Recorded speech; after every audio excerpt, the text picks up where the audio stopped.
And welcome to another quick, abbreviated episode of the Illini Cast. My name is Sunny Verma. I'm going to be hosting the show today. We're going to just talk about a couple quick topics, and then we're going to go straight to the Rutgers preview with Aaron Breitman.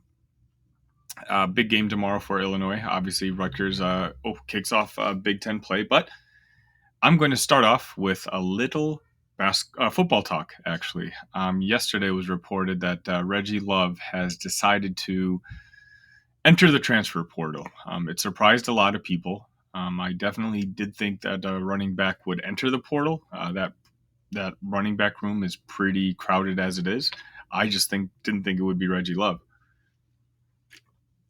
A lot of people, again, were shocked by this, but for me, if there was one room that we would be okay with having a departure in, it is that running backs room. I think Reggie may have had conversations with Brett Bielema and seen the writing on the wall and seen that Caden Fagan was probably going to be the number one running back next year. We had Aiden Lawfrey come in at the last game of the season. And yeah, I think he only had 3 carries, but he performed well in those 3 carries. And obviously, there's some expectations for him. We have Jordan Anderson. Hopefully he can get healthy soon.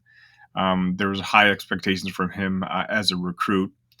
Then we, of course, we still have Josh McCray as well. Now, Josh McCray, I thought might have been the veteran to kind of seek other pastures, but Jeremy Werner of 24/7 Illini Inquirer has talked about how him and Brett Bielema have a very close relationship. He really likes it at Illinois, and he's one of Brett's go-to guys for when people come to visit. And I guess Josh is one of those guys who hosts potential recruits, and any football player who enjoys the University of Illinois and can sell it off to future recruits, and they want to stay here, I say that there's nothing wrong with that. I'm very proud, and I welcome with open arms folks who are wanting to wear the orange and blue. But back to Reggie Love, the rumors already out there that he's probably going to be looking at a Missouri following his assistant coach from high school, Corey Patterson. If that happens, sure. Maccabee obviously is a fantastic running back in itself, but Purdue has lost a lot of players in the transfer portal. I think I just saw another wide receiver enter this year, so the top 3 or 4 wide receivers are all in the transfer portal now. So that they've got a lot of rebuilding to do on that offense. So if he winds up there, I wouldn't be shocked. As for Illinois, obviously now, while our running back room is super talented, we've seen from the last season where we lost 4 guys to season-ending injuries that there's a potential that this could happen again. We don't know young guys; some may just be injury prone. So I would not be surprised if Brett decides to kind of go into the transfer portal and try to find at least one more guy. What I question, however, is with Fagan being slotted at number 1, we have Kyle Valentine, four-star recruit from Arizona coming in. The before mentioned Aiden Lawfrey, Josh McCray. I don't know how attractive of a destination Illinois is right now for a running back, just because of I don't know how many carries we have to offer. Our offensive line is going to be beefed up a little bit next year, and Brett Bielema's offenses are known for running the ball, but I don't know if we're going to be able to attract the type of talent that Reggie Love was. Now, I'm not saying Reggie Love was an outstanding college football running back. I think he was average to above average, and he is replaceable, but um, I just don't know if we're going to be able to convince someone from the outside to take an opportunity here wearing the orange and blue. But that's enough football for now. Obviously, Illinois is going to kickstart its college basketball season tomorrow on Saturday. So what I'm going to do is I'm going to invite a special guest to discuss the game with me. Give me one moment. Thank you, Aaron. Aaron, if you don't mind, just introducing yourself to my audience. Sure. Thanks for having me, Sonny. I operate the Scarlet Faithful podcast and have covered Rutgers athletics for almost a decade now. And dating myself, but I've been a fan since I was a kid in the '80s. So seen a lot of Rutgers games for better or for worse, and very excited about the Big Ten play beginning, and certainly an intriguing matchup on Saturday between Rutgers and Illinois. It's a really intriguing matchup because it's one of the few places that Underwood just has not had success at. I think I looked at his career record. Playing at the rack, he's 1-5 in his career. We do okay when the game is in Champaign, but what is it about the rack that gives Rutgers such a home court advantage? Yeah, it's a unique environment. It's actually the shape is a trapezoid. So the sound dynamics, the acoustics are a little bit different. There's a lot of concrete, so it gets very loud. And Rutgers basketball fans have been through a lot over the years. Obviously, every fan base feels that way, but just a lot of losing, but also scandals over the years. And to now have a stable program and have a coach like Peichel that's elevated them. Certainly a ton of excitement. And it was even a venue that, when Rutgers wasn't really that good when they were in the Big East, was always an advantage, even with some, lesser teams back then. So it's always been a built in advantage. But as Rutgers has emerged here in the Big Ten in recent seasons, it's really taken on a life of its own. And yeah, for whatever reason, Illinois has struggled there. There was actually I believe it was the Athletic. It was over the summer. It was an anonymous coach talking about how much they hated the rack, and a lot of Rutgers fans took a guess that maybe it was Underwood and how it sounded. So, it's a big game for Rutgers, important game, obviously for Illinois as well. So I'm excited to see a contrast in styles. I think as well. Yeah, I definitely agree. You talked about the emergence of Rutgers basketball, and a lot of that has to do with Peichel, who I consider is one of the three, four best head coaches in the Big Ten. What were the expectations of the basketball team coming into the season? It's a little bit of a different year. It's a definite transition from the last few years. It's the first time, one of the core guys on the team in terms of the rebuilding that elevated the program. Ron Harper Jr., Geo Baker, they've actually obviously been gone 2 years now, but Paul Mulcahy left unexpectedly. Caleb McConnell graduated. So other than Cliff Amori, it really is a relatively brand new roster. And there's a lot of anticipation and expectations for the future with the way the 2024 recruiting class is trending right now. So is a little bit of a bridge year, but I think that the thirst for every year making the NCAA tournament, of course, is there. Last year ended in disappointment, waiting on Mawat Mag to return. But I think that being in the mix for the NCAA tournament, being in the middle of the pack is where fans hope to be this year. And I personally think that they have a legitimate shot to get back to the NCAA tournament. That it's a different type of team, but I think that they're playing a style also that's more fun and gonna has generated some excitement early on for the fan base this season. Speaking of style, I put on Twitter that you were going to be coming on to the show today, and I had a lunatic. It's just Garrett. Ask, how does Rutgers look offensively compared to last year? Yeah, so that's a great question. They are different. I think it's interesting because Paul Mulcahy and Cam Spencer, they were supposed to come back. They both entered the transfer portal very late in the process. Cam was late May. Mulcahy was in June. So they're different type of players. They're had length. They were slower, played a slower pace, and also weren't really able to create off the dribble.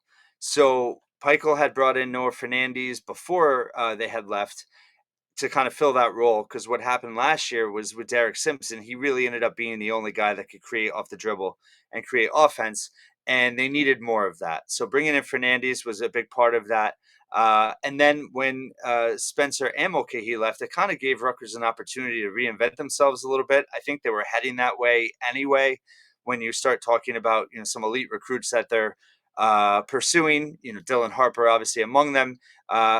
Top tier recruits, as you know, want to play a faster pace style. So I think that Peichel also was learning that although defense is always going to be kind of his focus, they needed to be a little bit different offensively, a little bit more creative, and they're really focusing on pushing the pace. So they're running much more than in years past. Right now, they're doing a full court press most of the time. It's going to be interesting to see how they implement that in Big Ten play. But they're going to be a different style team than most Big Ten teams this year. In terms of Fernandez, Derek Simpson, they also have a freshman, Jamichael Davis. They're all smaller, quicker. Even defensively, Rutgers much more on the perimeter in the past was about jumping passing lanes. Caleb McConnell. Now it's more about ball pressure. And the guards have been very disruptive. Rutgers is average forcing over 17 steals a game. They're running a lot in transition. They're looking to run as well off of rebounds, and even made baskets. It's not just about forcing turnovers and running. So there's an intent there. They're playing at a fast pace. They're top 30 in the country right now. I think about 16 seconds per possession. So that's very different for Rutgers. They haven't shot particularly well, but I think that they're starting to gel in terms of what they're doing offensively, and I do think that they're going to start to shoot a little bit better. But obviously, against a team that like Illinois that is very strong defensively, it's going to be a big test for them. It's funny, the team that you're describing, Rutgers is now, is kind of what the Brad Underwood teams looked like before he got to Illinois, and like the first 2 or 3 seasons at Illinois, where it was just press defense, full court defense. It wasn't working. We kept finishing last and second to last, and so Brad was forced to make a couple adjustments once Big Ten conference play hit, but Pikel's bringing in some dogs. Like, even when you talk about recruits, you're talking about really high end recruits that you don't really.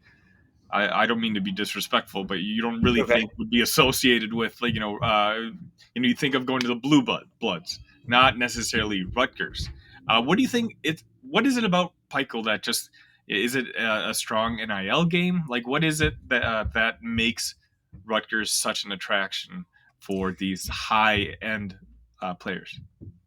Yeah, I mean, NIL is obviously a factor, but there's no way like Rutgers is definitely not, at the top tier in terms of the Power Five with NIL. A lot of it is relationships. I think that Pikel comes across as very genuine. I think that he's a player's coach, even though he is kind of old school in his approach as I think, defense first and all that. Um, he does resonate with the players. He's very loyal. I think one part that's interesting with this team is, he doesn't have in the past, with the core guys he didn't have a lot of decisions to make with the rotation. Where this year, there's a lot more competition for minutes. There's a lot more um, ability for him to mix and match based on the lineups he has. But I think with recruiting, Ron Harper Jr. obviously had a lot of success at Rutgers. He's now in second year of the G League, so there was a built-in relationship there with Dylan Harper. They were the first to offer him when he was like in the eighth grade. Uh, East Bailey, number 3 recruit in the country. Brandon Knight, an assistant, has long ties to his coaches and people in his area, so that helped. Lathan Somerville is a guy coming from the Illinois, Chicago area that I'm really excited about. Inside out, kind of a stretch 4 big that can bang, but play on the perimeter as well. His father played with T.J. Thompson, who was an assistant. They played overseas together, so those relationships certainly help. But I also think that his personality, his style, and of course winning. Right, Rutgers is proving that they're one of 4 teams the last 4 years to win 10 Big Ten games in the regular season. So there's some consistency established now, and I think that ultimately is a big factor as well. So Brad Underwood has kind of had a mantra over the last couple of years, and I think it's kind of because we've been bitten by, like, Illinois has been getting very top heavy recruiting classes, finishing if not 1, 2, or 3 in the Big Ten conference when it comes to recruiting rankings. But sometimes, like, the personalities don't work out, and we've had defections, and they've ended up leaving. So he's kind of had a mantra of get old, stay old. You've kind of seen him really embrace the transfer portal. It's something where, you take a look at our team now. Over half the players that are going to play key roles on the team are guys that did not start in Illinois uniforms. Has Peichel utilized the transfer portal? Is that something he's using as one of his main courses of recruiting, or is it just kind of fill in areas here and there?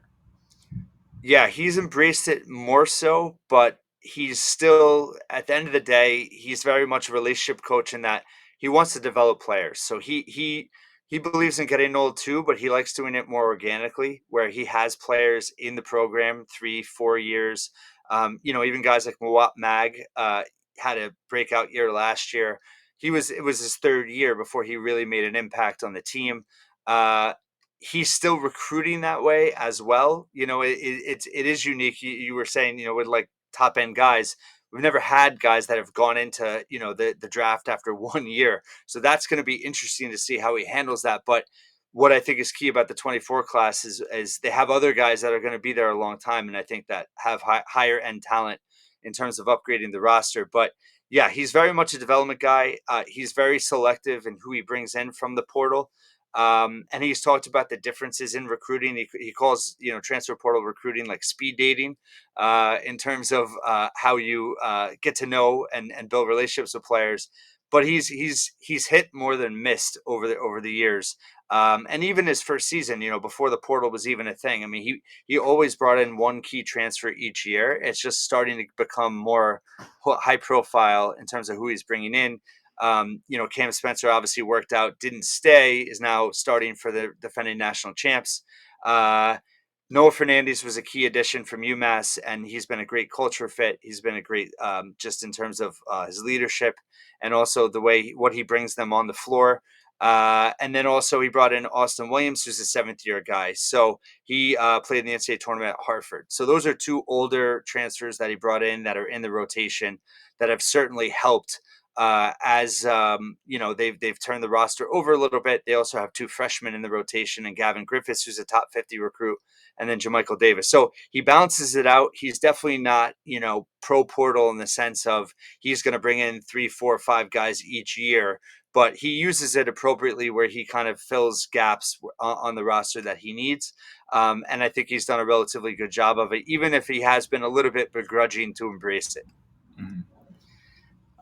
Speaking more along the team this year, when you look at Illinois' schedule, it's been pretty relatively weak outside a very tough matchup against Marquette, who I think is one of the best teams in the country.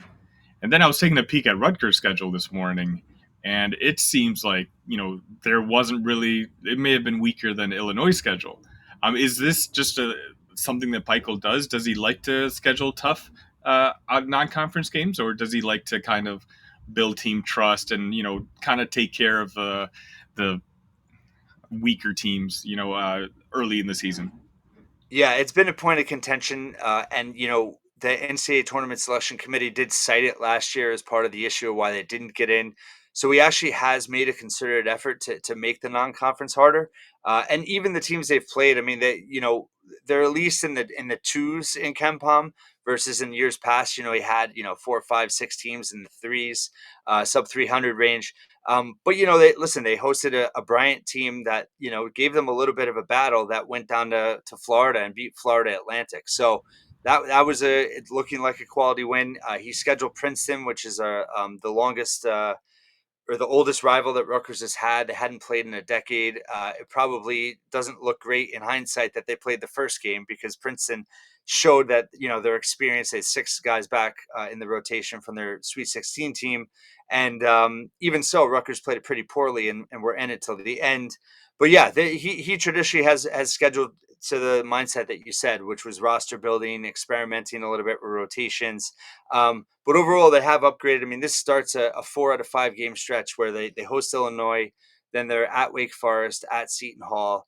They have pretty weak team in LIU, and then they're playing Mississippi State on a neutral floor. So definitely an upgrade from years past, but definitely likes to start November slow. There's fans don't like that he doesn't do feast week really. We're hoping that next year that changes, but they had a week off during Thanksgiving, so they played on Monday against St. Peter's, and so they've had a lot of rest and practice time. So leading up to this game against Illinois. Yeah, Illinois had a week off as well. It just like Rutgers. It's this game's going to kick off a pretty tough 3 game schedule for Brad Underwood and company. We have you guys on Saturday, then we have FAU, who we play, I believe, on the 5th, and I think we play. I think it's Tennessee. The next Yeah, game. So, that's tough. FAU was obviously, in the Final Four last year, and Tennessee on some nights look like they can win the national championship. So that's kind of what makes this game against Rutgers on Saturday so important. What kind of team would you say, someone who's not paying too close to attention? I mean, you did a pretty good job earlier describing what Rutgers looks like now, but maybe like on a high level Cliff Notes version for an Illinois fan who, basketball season just started, the conference plays just started. They haven't done their research on Rutgers. Um, Maybe a Cliff Notes of what kind of team Rutgers is this year, what to expect, and like what is Illinois going to have to counter attack and etc.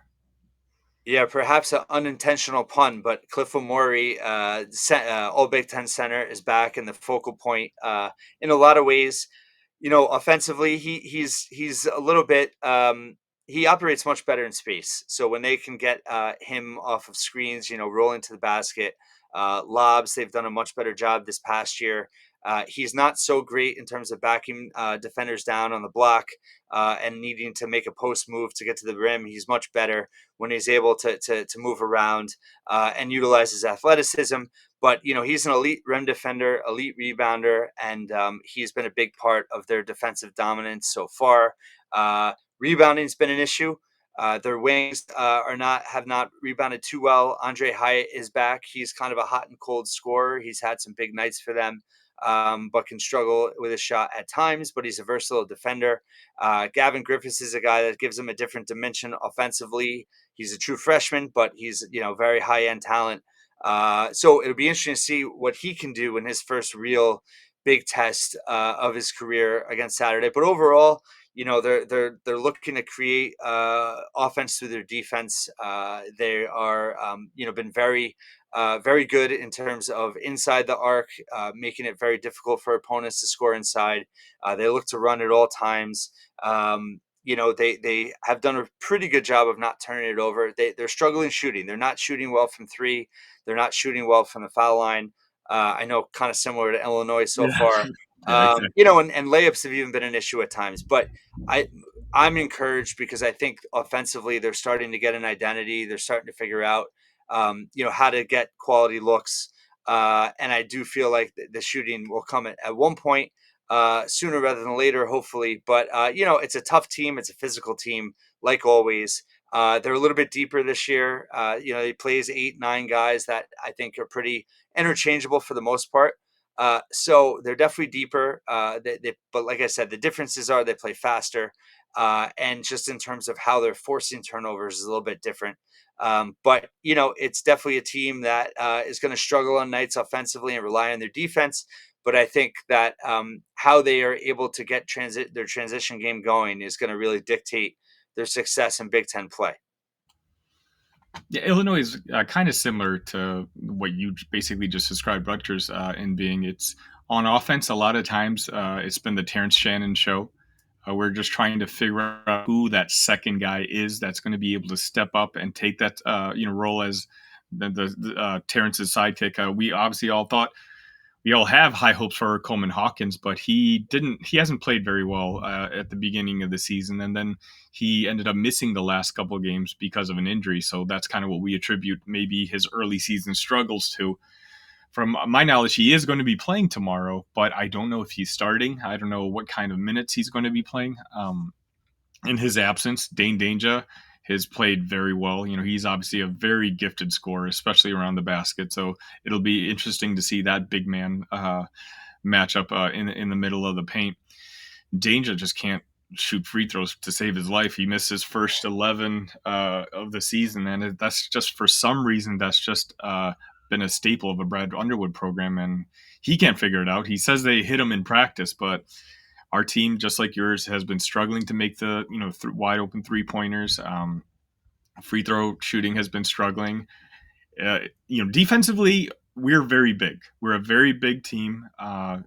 We have I think is the best pair of perimeter defenders in the Big Ten. When you combine Terrence Shannon and Ty Rodgers, they can cause havoc just themselves with how athletic and how quick they can be.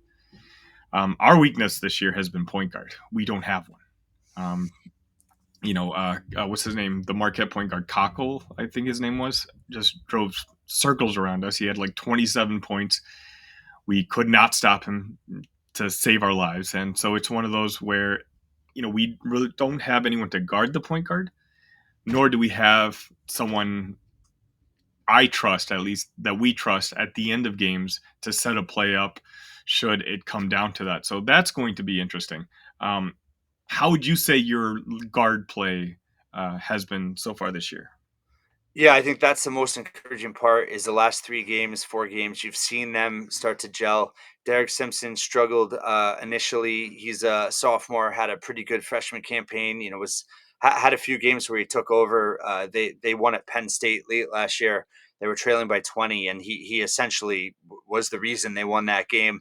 Uh, he's starting to emerge and kind of figure out his role, and playing alongside Noah Fernandes, who, is a very mature player, gets them in their offense, does a lot of little things just in terms of, ball fakes, being able to create not only just in terms of dribbling actions, but just moving the ball, making sure it doesn't stick, getting better looks just with little things that he's doing.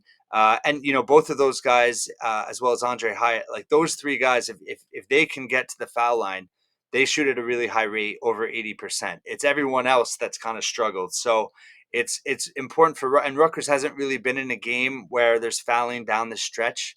So that's part of it too. So it's going to be interesting if it's a tight game tomorrow. That's something to watch for because those guys, those 2 guards in particular, they don't really turn it over and they do shoot really well from the foul line. So that'll be key. And I think they're going to go as far as their guards take them. Even Jermichael Davis, a true freshman, he's extremely quick. He's a little raw, isn't the best shooter, but just to give them the other night, he gave him 4 assists, and all 3 guards. He gave him 4 assists off the bench with no turnovers. So even if he can do that on a consistent basis, that's a huge plus. And I think Austin Williams is a bigger. He's really their only big guard. He's 6'4", but he can defend multiple guys. I wouldn't be surprised if him and Hyatt kind of share duties with Shannon tomorrow, in terms of defending him. Pikel likes to, mix it up a little bit on the best player on the opposing team. So they have versatility there. And I think, yeah, that's going to be the key, not only on Saturday, but just the whole season in terms of how their guards perform and really kind of run the offense for the team. I think it's going to be a really, well thought out game. I think both teams are really looking to come out of it with a win, just because of the subsequent, tough games that we have coming up afterwards, both for Illinois and Rutgers. And with the conference looking the way it does, like where you have Purdue on a tier clearly above everyone else, I think that second, third, and fourth spots in the conference is definitely up for grabs. And so Saturday could be a preview of, like, which teams have a chance to get to that level and which don't. Aaron, if you don't mind, I'm going to kind of pivot a little bit and talk about the Rutgers football team and just how, at least for the first part of the season, you guys were kind of like the darlings of the national media with what Greg Schiano has been able to do with that program. Like, what is he doing that other coaches just have not been able to figure out? Well, he's a Jersey guy. He has a proven resume at Rutgers from having success in his first tenure, in the early to mid 2000s, in turning that program around, and that was a big reason why everyone wanted him to return. So he had a built-in trust. It's a little ironic because this current recruiting class, which is going to be his best, is much more on a national scale than he's ever recruited at Rutgers. Not steering away from New Jersey a little bit, but it's those local relationships, and I think it's just understanding of the university, and his identity. It's interesting because there's still questions of how far he can take them, especially in the Big Ten. But it's a gradual thing, and he talks about NIL all the time and the challenges there. but he's steadily, methodically improving the talent and the depth on the roster. It's taken some time. They were able this year. I mean, every game they were favored in, they won. Every game they were underdogs and they lost. So they're certainly at kind of a midpoint there where there was hope that after the 6-2 start was the product of the order of the schedule, that maybe they could take another step. They played Ohio State really tough, and had some moments even at Michigan and things like that. But they're just not there talent and depth wise. It's going to take some time. But I actually talked about this in my own podcast. I actually referenced Illinois because I feel like in a way they have an advantage right now by not making a bowl. They can rebuild right away and don't have to deal with the challenges of, while it's always great to have those extra practices to develop your younger players, the way college football is now, I mean, it's so difficult to balance now with the portal at the same time. So I actually referenced, I thought Belima had a little bit of a head start now for Illinois, where Rutgers, as a 6-6 team, it's kind of tough, right? Because you have a lot of work to do to improve the roster, but now you're also, in the postseason and dealing with all that. So they've already had 4 players declare that they're going to enter the transfer portal. So depth will be a challenge for that game. We have a few players that I think are going to ultimately go, into the NFL draft. So whether they play in the bowl or not, it's kind of up in the air.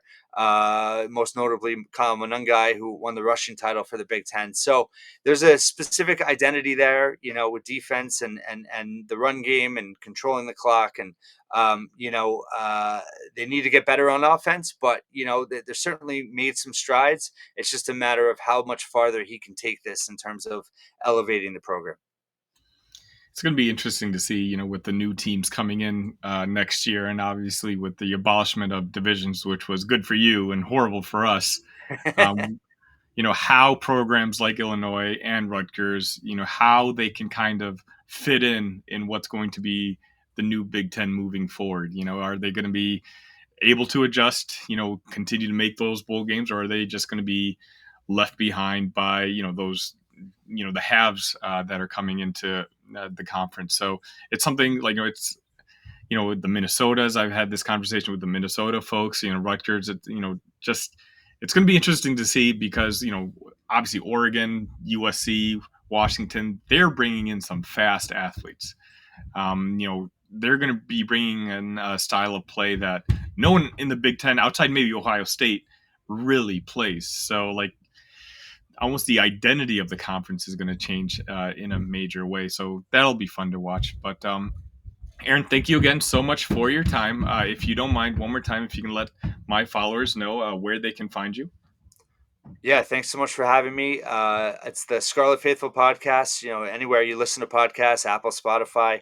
I also have a YouTube channel where I also do some video analysis and put all the press conferences on, as well as the podcast. That's the Scarlet Faithful on YouTube. And my Twitter account is Aaron_Breitman. And appreciate, I always love interacting with other Big Ten fans as well. And I like Illinois basketball. I think they're entertaining, and I was surprised that they didn't get a point. I thought maybe they'd go after Mulcahy when he entered in. There was some rumblings there, but yeah, it's going to be a tough game, and certainly don't enjoy going to Illinois because the Rutgers never seems to play well there ever.